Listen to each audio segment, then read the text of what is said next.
Hello student, welcome to my channel Shravan lecturer. आज हम लोग देखेंगे जो आपका क्लास 10 साइंस का जितने भी मोस्ट इंपोर्टेंट बहुविकल्पीय प्रश्न है उसे देखने वाले हैं। और मैं आपको बता दूं, बोर्ड एग्जाम में इससे बाहर कुछ नहीं आने वाला है। मैं 100% आप लोगों से गारंटी लेता हूं, बोर्ड एग्जाम में इससे बाहर ऑब्जेक्टिव क्वेश्चंस नहीं आएंगे। टारगेट 90+ है। आप लोगों को ये वीडियो लास्ट तक देखना है, वीडियो को लाइक कर देना है, चैनल पर नए आए हो तो सब्सक्राइब कर लेना, ठीक है। ये सारे अगर आप बहुविकल्पीय प्रश्न तैयार करके जाते हो तो फिर और प्रश्न आपको तैयार करने की जरूरत नहीं है, क्योंकि मैंने आप लोगों को साइंस का चैप्टर 1 से लेकर लास्ट तक का जितने भी मोस्ट इंपोर्टेंट क्वेश्चन है इस वीडियो में बताया है, ठीक है। तो पहले प्रश्न से हम लोग स्टार्ट करते हैं। पहला प्रश्न आप लोग देखो कि आपका लिखा हुआ है Fe2O3 + 2Al gives out Al2O3 + 2Fe, ठीक है। अब यहां आपको बताना है जो ऊपर दी गई अभिक्रिया किस प्रकार की है, जो आपकी ऊपर अभिक्रिया दी गई है वो किस प्रकार की है, ठीक है। तो यहां आप लोग देख सकते हो, यहां से जो O3 है ना वो कहां चला जाता है, Al2 के पास। तो यहां हुआ क्या, विस्थापित हो रहा है, मतलब विस्थापन हो रहा है। आपका ए ऑप्शन है संयोजन अभिक्रिया, बी ऑप्शन है द्वितीय विस्थापन अभिक्रिया, सी ऑप्शन है वियोजन अभिक्रिया, डी ऑप्शन है आपका विस्थापन अभिक्रिया। तो यहां जो होता है ना विस्थापन होता है, ठीक है। तो इसलिए आपका कौन सी अभिक्रिया होगी, विस्थापन अभिक्रिया। याद रखना, ये आपकी जो करेक्ट आंसर है वो है विस्थापन अभिक्रिया, ओके, याद रहेगा। ये हमारा पहला ऑब्जेक्टिव क्वेश्चन है साइंस का। ऐसे हम लोग पूरे बुक का देखने वाले हैं इसी वीडियो में। दूसरा जो हमारा मोस्ट इंपोर्टेंट ऑब्जेक्टिव क्वेश्चन है कि लौह चूर्ण पर तनु हाइड्रोक्लोरिक अम्ल डालने से क्या होता है, सही उत्तर बताइए। जो लौह का चूर्ण होता है यानी कि Fe पर जब हम लोग HCl को डालते हैं तो क्या होता है, सही उत्तर बताइए। आपके पास ऑप्शन ए है हाइड्रोजन गैस एवं आयरन क्लोराइड बनता है, बी है क्लोरीन गैस एवं आयरन और हाइड्रोक्साइड बनता है, सी ऑप्शन है कोई अभिक्रिया नहीं होती, डी ऑप्शन है आयरन लवण एवं जल बनता है। देखो, जब हम लोग हाइड्रोजन, जो आपका हाइड्रोजन उसमें निकलेगा, लेकिन हाइड्रोजन गैस एवं आयरन क्लोराइड बनता है, ये बिल्कुल सही है, ठीक है। क्योंकि आपका क्या होगा, FeCl से के साथ जुड़ जाएगा, तो FeCl यानी कि आपका क्या हो जाएगा, आपका हो जाएगा ये आयरन क्लोराइड और आपका हाइड्रोजन गैस रहेगा।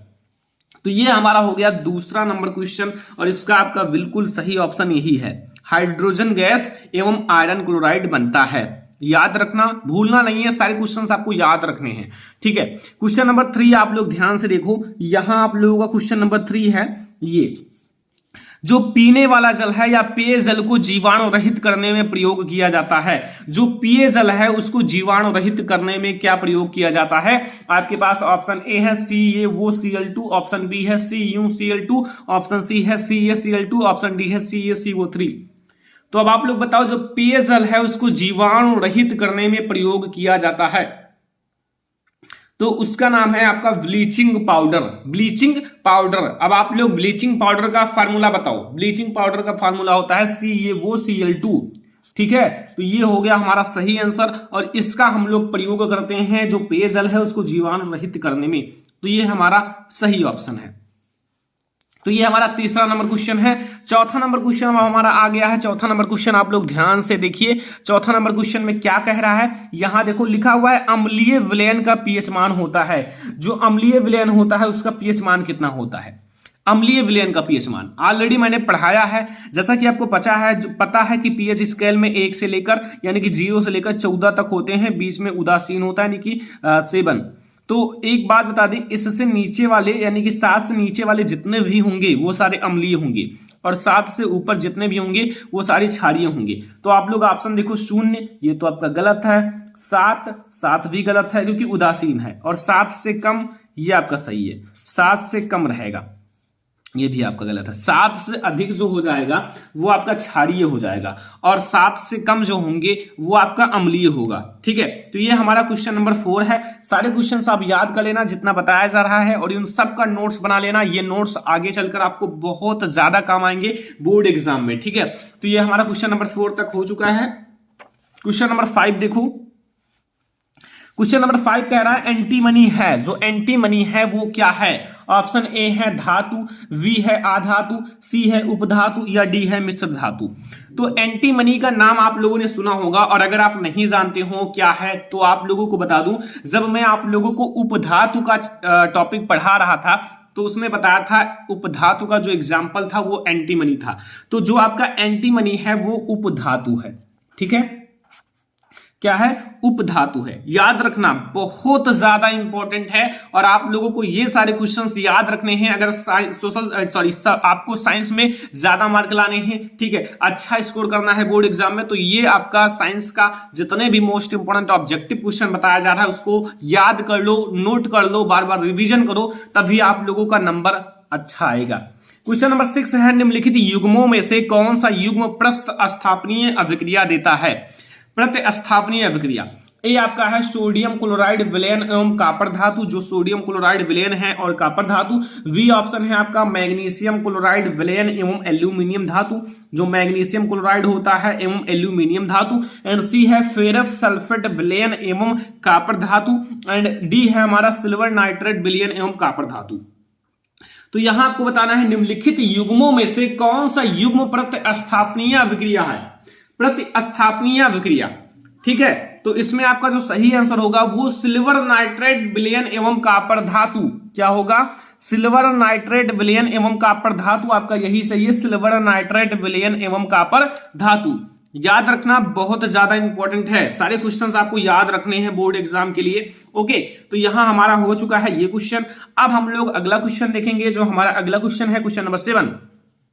इसमें कह रहा है जो ब्यूटेनोन में क्रियात्मक समूह है, जो ब्यूटेनोन है इसमें कौन सी क्रियात्मक समूह है? ब्यूटेनोन आपका ए ऑप्शन है single bond CHO, B option है single bond OH, C option है फिर यहां सिंगल यहां डबल, यानी कि डबल यहां आप सिंगल सिंगल यहां हाइड्रोजन हाइड्रोजन जुड़ा हुआ है, ठीक है, C and double bond O। And D option है सिंगल बॉन्ड OCH3, ठीक है, OCH3। तो अब आप लोग बताओ कि ब्यूटेनोन में क्रियात्मक समूह होता है, ब्यूटेनोन में क्रियात्मक समूह यही होता है, क्या होता है? डबल बॉन्ड से O जुड़ा रहेगा और 2 कार्बन लगे रहेंगे।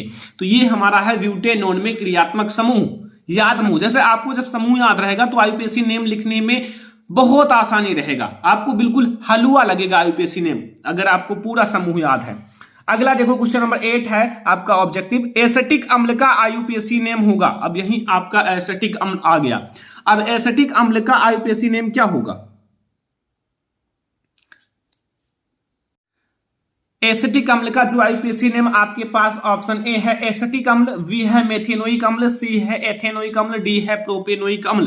तो देखो ये आपका है एसिटिक अम्ल और इसमें COOH जुड़ा रहता है, ठीक है। अब ये कौन सा समूह है? इसमें ओइक जोड़ा जाता है, तो इसमें 2 कार्बन है, यानी कि मेथे नहीं होगा, एथेनोइक हो जाएगा, क्योंकि एक कार्बन को एथ कहा जाता है, 2 कार्बन को एक कार्बन को मेथ कहा जाता है, 2 कार्बन को एथ कहा जाता है। और एथ में आप एथेन में जब ओइक जोड़ोगे तो एथेनोइक अम्ल हो जाएगा।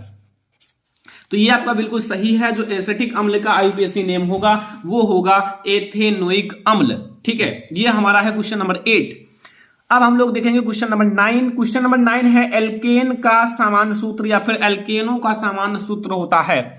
एक होता है एल्केन, एक होता है एल्कीन, एक होता है एल्काइन, ठीक है। तो आपके पास ऑप्शन ए है CnH2n+2, ऑप्शन बी है CnH2n-2, सी ऑप्शन है CnH2n एंड डी ऑप्शन है C2H4। देखो आप लोग सामान्य सूत्र याद रखना, जो एल्केन का सामान्य सूत्र होता है वो होता है CnH2n+2, CnH2n+2। याद रखना एल्केन का सामान्य सूत्र CnH2n+2 होता है। ये है हमारा क्वेश्चन नंबर 9 और आई होप आप लोग सारे क्वेश्चंस याद रखोगे। सबसे ज्यादा इंपॉर्टेंट ये जितने ऑब्जेक्टिव बताए जा रहे हैं, अगर आप इतना याद करके चले जाओगे तो फिर बोर्ड एग्जाम में एक भी ऑब्जेक्टिव क्वेश्चन आप नहीं छोड़ कर आओगे।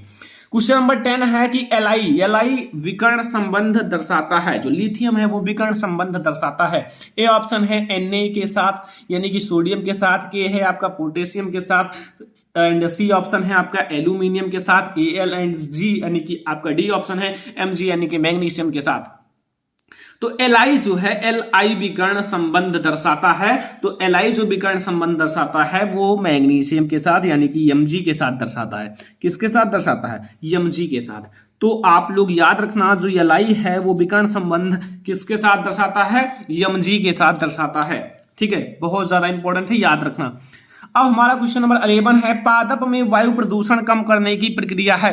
जो पादप होता है, पादप में अगर आपको वायु प्रदूषण कम करना है, ठीक है, तो उसमें क्या प्रक्रिया है? हमारे जो मनुष्य लोग हैं उसमें तो बहुत सारी प्रक्रियाएं बताई गई हैं, लेकिन पादप में वायु प्रदूषण कम करने की प्रक्रिया बताना है तो ए ऑप्शन है श्वसन, बी ऑप्शन है प्रकाश संश्लेषण, सी है वाष्पोत्सर्जन एंड डी है आपका प्रोटीन संश्लेषण। तो पादप में भाई अगर आपको वायु प्रदूषण कम करना है तो सबसे ज्यादा इंपॉर्टेंट आपका है प्रकाश संश्लेषण, प्रकाश संश्लेषण, ठीक है। पादपों में वायु प्रदूषण कम करने की प्रक्रिया प्रकाश संश्लेषण द्वारा होती है, ठीक है। तो ये याद रखोगे ना, कोई दिक्कत तो नहीं है। तो ये है हमारा क्वेश्चन नंबर 11। अब हमारा क्वेश्चन नंबर 12 आ रहा है कि फेफड़ों से शुद्ध रक्त आता है।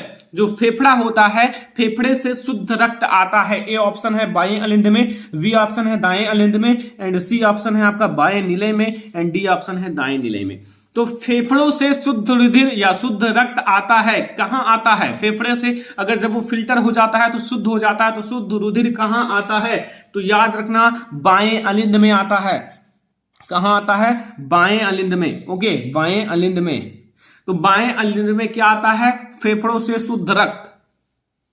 तो ये है हमारा क्वेश्चन नंबर 12 और आई होप कि आपको याद रहेगा हमेशा, क्योंकि ये आपके लिए सारे क्वेश्चंस बहुत ज्यादा इंपॉर्टेंट हैं और आपके बोर्ड एग्जाम के लिए बहुत ज्यादा इंपॉर्टेंट है। अगला है क्वेश्चन नंबर 13 है या 13 नंबर, यकृत स्रावित करता है। जो यकृत होता है, जो सबसे बड़ी ग्रंथि होती है, वो क्या स्रावित करता है?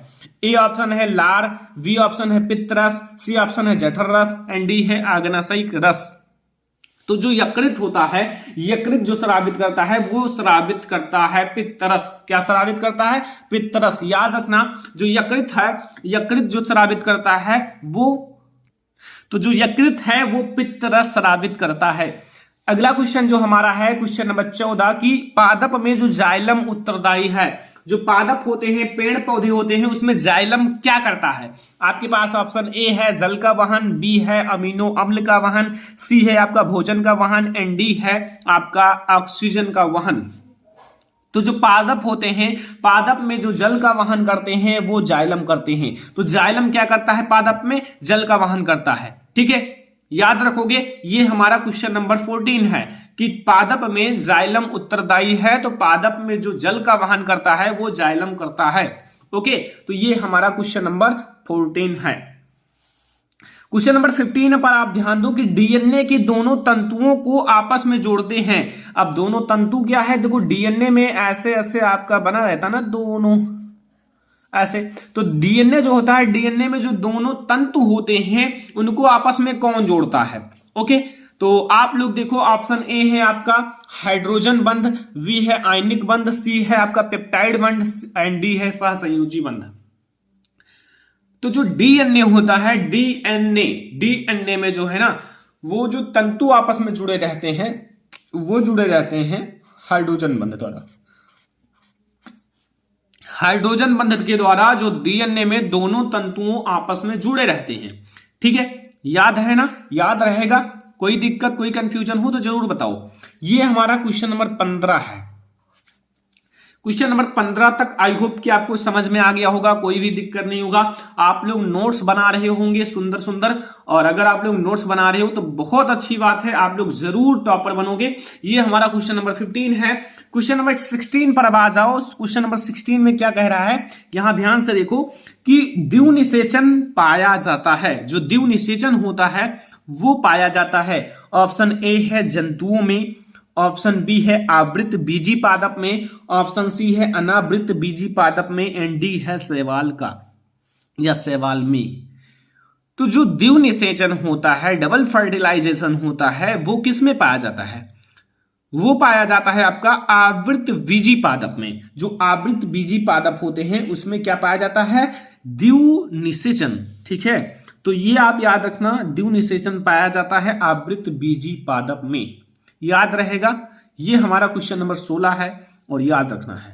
क्वेश्चन नंबर 17 क्या कह रहा है कि निम्नलिखित में से कौन सा मानव में मादा जनन तंत्र, याद रखना फीमेल रिप्रोडक्टिव सिस्टम का भाग नहीं है? का भाग नहीं है। ऑप्शन ए है अंडाशय, आपको पता है कि मादा जनन तंत्र का भाग अंडाशय है, गर्भाशय भी है जिसके अंदर भ्रूण बनता है, भ्रूण से संतान बनता है, ठीक है।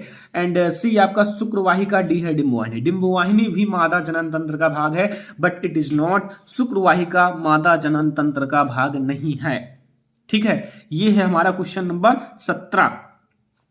याद रहोगे ना, याद रखना ये सारे क्वेश्चंस। अब हम लोग देखेंगे क्वेश्चन नंबर 18 कि पृथक्करण का नियम प्रस्तुत किया था। जो पृथक्करण है, पृथक्करण का नियम किसने प्रस्तुत किया था? देखो आप लोगों को मैंने 3 नियम पढ़ाया है। एक तो मैंने पढ़ाया है आप लोगों को प्रभाविता का नियम। क्या पढ़ाया है? बहुत ज्यादा इंपॉर्टेंट तीनों नियम है। प्रभाविता का नियम, दूसरा पढ़ाया है पृथक्करण का नियम, पृथक्करण का नियम, पृथक्करण का नियम, ठीक है। और तीसरा पढ़ाया है स्वतंत्र अपव्यूहन का नियम। ये तीनों नियम किसने प्रस्तुत किया था? एक ही व्यक्ति ने किया था। फर्स्ट है आपका चार्ल्स डार्विन ने, बी है ह्यूगो डी ब्रिज ने, एंड सी है आपका जॉन ग्रेगर मेंडल ने, एंड डी है आपका रॉबर्ट हुक ने। तो याद रखना ये तीनों नियम, चाहे कोई नियम पूछे, ये तीनों नियम आपका प्रस्तुत किए थे, उनका नाम है जॉन ग्रेगर मेंडल ने, यानी कि ग्रेगर जॉन मेंडल जी ने प्रस्तुत किया था ये तीनों नियम। याद रखना, बहुत ज्यादा इनका इंपॉर्टेंट चैप्टर है और ये तीनों नियम बहुत ज्यादा इंपॉर्टेंट है लॉन्ग क्वेश्चन के लिए। हो सकता है कि बायोलॉजी में पूछा ही जाए। ओके, तो ये सारी चीजें आपको याद रहेगा। अगला क्वेश्चन देखें, अगला क्वेश्चन देखो 19 नंबर क्वेश्चन। यहां क्या कह रहा है कि समजात अंगों का उदाहरण है। समजात अंग, समजात अंग देखो जो एक समान होते हैं, जैसे आप देख सकते हो, जैसे अपना पैर किसी दूसरे का पैर, अपना दांत किसी दूसरे का दांत, ठीक है, इसी प्रकार से होता है। तो ए है हमारा हाथ तथा कुत्ते का अग्रपाद। देखो हमारा हाथ जो है वो कुत्ते का जो अग्रपाद है वो भी हाथ का काम करता है, तो ये बिल्कुल सही है। बी ऑप्शन है हमारे दांत तथा हाथी के दांत। देखो हमारे दांत और तथा हाथी के दांत भी एक समजात अंग है, समान अंग है। सी है आलू एवं घास के जो आपका ऊपरी भूस्तरी, ये भी एक समजात अंग का उदाहरण है, यानी कि उपयुक्त सभी आपका सही हो जाएगा। ये सभी जो हैं समजात अंग के उदाहरण हैं, तो इसीलिए आपका उपयुक्त सभी ऑप्शन बिल्कुल सही हो जाएगा, ठीक है। कि हमारा हाथ तथा कुत्ते का अग्रपाद, हमारे दांत तथा हाथी के दांत, एंड आलू एवं घास के ऊपरी भूस्तरी, एंड उपयुक्त सभी। तो उपयुक्त सभी आपका सही है।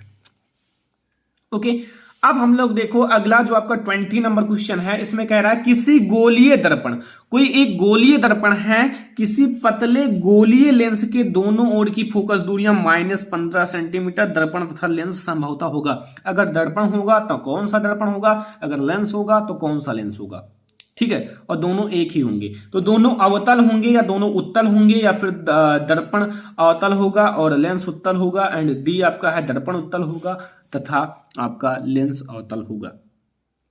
देखो एक बात याद रखना, ये क्या है -15 सेंटीमीटर, ठीक है।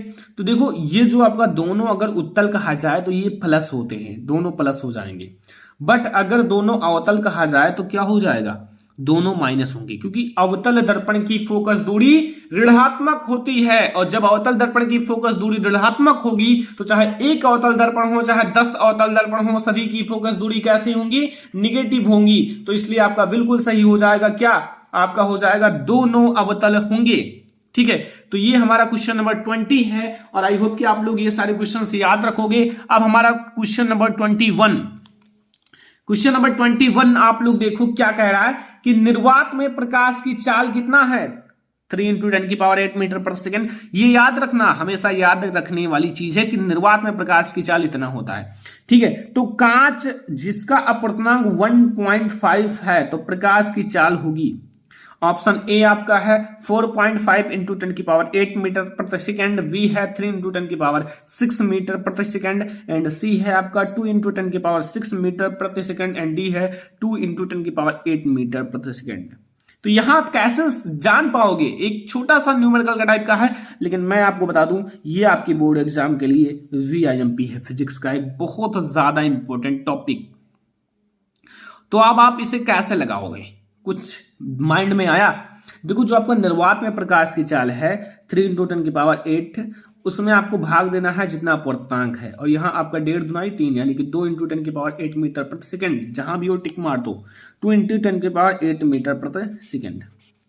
ये तो ये हमारा बिल्कुल सही आंसर है, डी वाला ऑप्शन। ठीक है, ये है हमारा क्वेश्चन नंबर 21। क्वेश्चन नंबर 22 आप लोग देखो, यहां क्या कह रहा है कि 50 सेंटीमीटर फोकस दूरी वाले उत्तल लेंस की क्षमता होगी।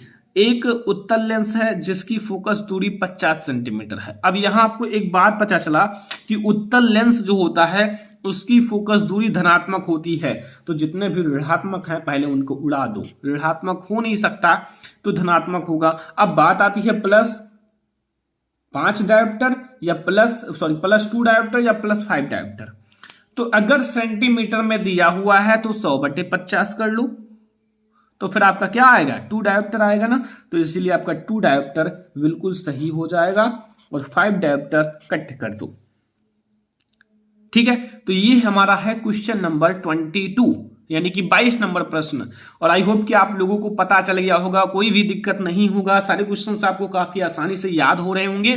ठीक है, अब हम लोग देखेंगे क्वेश्चन नंबर 23। स्वस्थ नेत्र का निकट बिंदु होता है, जो आंख बिल्कुल स्वस्थ है, ना उसमें निकट दृष्टि दोष है, ना कोई जरा दृष्टि दोष है, ना दूर दृष्टि दोष है, बिल्कुल स्वस्थ है, तो स्वस्थ नेत्र का निकट बिंदु होगा, निकट। तो यहाँ ए ऑप्शन है 25 सेंटीमीटर, बी ऑप्शन है 50 सेंटीमीटर, सी है 100 सेंटीमीटर, डी है अनंत या फिर इनफाइनाइट। तो फिर आप लोग बताओ, आप लोग बताया गया है दूर बिंदु, स्वस्थ मनुष्य का दूर बिंदु क्या होगा, पहले ये बताओ स्वस्थ मनुष्य का दूर बिंदु क्या होगा। तो अगर दूर जानते हो, दूर आपका होगा अनंत, बिल्कुल स्वस्थ है जो। और नजदीक आप याद रखना, नजदीक के लिए आपका होगा 25 सेंटीमीटर, नजदीक के लिए क्या होगा 25 सेंटीमीटर। तो स्वस्थ आंख का निकट बिंदु होता है 25 सेंटीमीटर। ठीक है, ये हमारा है क्वेश्चन नंबर 23 यानी कि 23 नंबर प्रश्न। 24 नंबर प्रश्न पे आप ध्यान दो कि अभिनेत्र लेंस की फोकस दूरी में परिवर्तन किया जाता है। जो अभिनेत्र लेंस है उसकी फोकस दूरी में परिवर्तन किया जाता है। अभिनेत्र लेंस, ए ऑप्शन है पुतली द्वारा, बी है दृष्टिपटल द्वारा, एंड सी है पश्चिमाभि द्वारा, एंड डी है परितारिका द्वारा। तो जो अभिनेत्र लेंस की फोकस दूरी में अगर परिवर्तन किया जाता है तो उसका सही ऑप्शन होगा आपका पश्चिमाभि द्वारा। क्या होगा, पश्चिमाभि द्वारा। ठीक है, तो अभिनेत्र लेंस की फोकस दूरी में परिवर्तन किया जाता है पश्चिमाभि द्वारा। तो ये हमारा है क्वेश्चन नंबर 24। और आई होप कि आपको 24 नंबर प्रश्न तक समझ में आ गया होगा। जितना बताया जा रहा है उसको नोट्स करो, याद करो, बार बार रिवीजन करो, क्योंकि यही क्वेश्चंस आपको बोर्ड एग्जाम में, चाहे आपका फिजिक्स हो, केमिस्ट्री हो, बायोलॉजी हो, पूरा साइंस हो, यही प्रश्न आपके बोर्ड एग्जाम में आएंगे। इसलिए मैं आपसे बार बार रिक्वेस्ट करता हूं कि आप लोग नोट्स बना लो और जितना बताया जाए उसको याद करो, बार बार रिवीजन करो, तभी आप लोग ज्यादा मार्क अचीव कर पाओगे। 25 नंबर क्वेश्चन है, प्रतिरोध का मात्रक होता है। जो प्रतिरोध है, प्रतिरोध का मात्रक क्या होता है। ए ऑप्शन है ओम, बी है ओम मीटर, सी है आपका ओम प्रति मीटर, डी है मीटर प्रति ओम। देखो यहां जो प्रतिरोध का मात्रक होता है वो सारे ऑप्शंस में दिए हुए हैं वही होता है। सारे ऑप्शंस में क्या दिया हुआ है, इसमें दिया हुआ है ओम, इसमें ओम मीटर, तो इसमें भी ओम है, ओम मीटर ओम, ओम मीटर ओम, तो यानी कि ओम आपका सही हो जाएगा। ओम जो है ना वो होता है प्रतिरोध का मात्रक। ठीक है, तो ओम आपका बिल्कुल सही है। जो अगर आपको प्रतिरोध का मात्रक पूछा जाए तो ओम होगा। देखो प्रतिरोध का मात्रक ओम जो है वो सबसे ज्यादा फेमस है। ठीक है, अगला देखो क्वेश्चन नंबर 26। एक अश्व शक्ति बराबर होता है, एक अश्व शक्ति, एक घोड़े की शक्ति या फिर अश्व शक्ति का आपको बताना है कितना होता है। ए ऑप्शन है 726 वाट, बी ऑप्शन है 746 वाट, डी ऑप्शन है आपका 736 वाट, एंड डी ऑप्शन है आपका 756 वाट। तो एक अश्व शक्ति की जो मतलब शक्ति बराबर होता है वो बराबर होता है आप लोगों का कितना के, आपका बराबर होगा 746 वाट के। किसके बराबर होगा, 746 वाट। तो ये हमारा 26 नंबर क्वेश्चन तक हो चुका है और आई होप कि आप लोगों को समझ में भी आ गया होगा। अब हम लोग देखेंगे जो आपका अगला क्वेश्चन है यानी कि 27 नंबर प्रश्न। 27 नंबर प्रश्न में आप लोग ध्यान से देखो क्या पूछ रहा है, क्या आप लोगों को आंसर देना है, बहुत ज्यादा इंपॉर्टेंट है। देखो इसमें लिखा हुआ एक गतिमान आवेशित कण उत्पन्न करता है केवल चुंबकीय क्षेत्र। ए ऑप्शन है केवल चुंबकीय क्षेत्र या फिर केवल विद्युत क्षेत्र या चुंबकीय व विद्युत क्षेत्र दोनों या इनमें से कोई नहीं। देखो मैं आपको एक बात समझा दूं, एक गतिमान आवेशित कण, अगर आप एक गतिमान आवेशित कण को आप चुंबकीय क्षेत्र में रखोगे तो चुंबकीय क्षेत्र उत्पन्न करेगा, अगर आप विद्युत क्षेत्र में रखोगे तो विद्युत क्षेत्र उत्पन्न करेगा। उसका ना किसी से झगड़ा है ना लड़ाई है, जहां रखोगे वैसा क्षेत्र उत्पन्न करेगा। तो एक गतिमान आवेश चुंबकीय तथा वैद्युत क्षेत्र दोनों उत्पन्न करता है, चुंबकीय तथा वैद्युत क्षेत्र दोनों उत्पन्न करता है। ठीक है, तो याद रखना ये हमारा बिल्कुल ऑप्शन सही है, ऑप्शन नंबर सी। ठीक है, तो ये हमारा आपका 27 नंबर प्रश्न है। अब हम लोग देखेंगे 28 नंबर प्रश्न। 28 नंबर प्रश्न है, कौन सा चुंबकीय क्षेत्र का मात्रक नहीं है? इसमें आपको बताना है कौन सा चुंबकीय क्षेत्र का मात्रक नहीं है। ऑप्शन ए है वेबर प्रति मीटर स्क्वायर, ऑप्शन बी है टेस्ला, सी ऑप्शन है आपका गॉस एंड डी ऑप्शन है आपका न्यूटन प्रति एम्पियर स्क्वायर। तो कौन सा चुंबकीय क्षेत्र का मात्रक नहीं है? पता है आप लोगों को या नहीं पता है? तो यहां जो आप लोगों का जो आपका वेबर प्रति मीटर स्क्वायर ये चुंबकीय क्षेत्र का मात्रक है, टेस्ला भी एक चुंबकीय क्षेत्र का मात्रक है एंड गॉस भी एक चुंबकीय क्षेत्र का मात्रक है, बट यहां जो न्यूटन प्रति एम्पियर स्क्वायर दिया हुआ है इट इज नॉट चुंबकीय क्षेत्र का मात्रक, मैग्नेटिक फील्ड। ठीक है, ये है आपका क्वेश्चन नंबर 28 या फिर 28 नंबर प्रश्न। अब हम लोग देखेंगे 29 नंबर प्रश्न। जीवाश्म ऊर्जा का स्रोत है, यहां आपको दिया गया है 4 ऑप्शन, इसमें आपको बताना है कि जीवाश्म ऊर्जा जो होता है उसका स्रोत क्या है। ठीक है, यहां ऑप्शन ए है पवन ऊर्जा, बी है सौर ऊर्जा, सी है आपका कोयला एवं पेट्रोल एंड डी है आपका जल विद्युत। तो यहां आपका जो जीवाश्म ऊर्जा है, जीवाश्म ऊर्जा का जो स्रोत होता है वो होता है आप लोगों का, वो है आपका कोयला एवं पेट्रोल। जीवाश्म ऊर्जा का जो स्रोत है वो है कोयला एवं पेट्रोल। ये हमारा क्वेश्चन नंबर 29 है। क्वेश्चन नंबर 30 या फिर आप कह सकते हो last number question, question number 30, निम्न में से कौन आहार श्रृंखला का निर्माण करता है? ए आपका है घास कौमा गेहूं तथा आम, बी ऑप्शन है घास कौमा बकरी तथा मानव, सी ऑप्शन है बकरी गाय तथा हाथी, डी ऑप्शन है घास कौमा मछली तथा बकरी।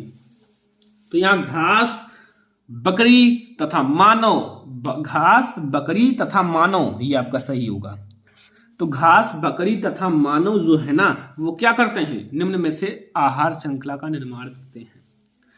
तो ये हमारा था जितने भी मोस्ट इंपॉर्टेंट ऑब्जेक्टिव क्वेश्चंस थे वो मैंने इस वीडियो में डिस्कस करा दिया साइंस का। इससे बाहर कुछ नहीं आने वाला है, आप लोग मेहनत कर लो, जितना पढ़ाया गया है इतने ऑब्जेक्टिव क्वेश्चंस पढ़ लो ताकि आपके बोर्ड एग्जाम में आए तो आप एक भी छोड़कर मत आओ। इससे पहले अगर आपने वीडियो को लाइक नहीं किया है तो प्लीज आपसे रिक्वेस्ट है कि लाइक कर दो, चैनल पर नहीं आए हो सब्सक्राइब कर लेना, अपने फ्रेंड्स के साथ शेयर कर देना ताकि उन्हें भी मदद मिल सके। फिर हम लोग मिलेंगे नेक्स्ट इंपॉर्टेंट वीडियो में, तब तक के लिए धन्यवाद।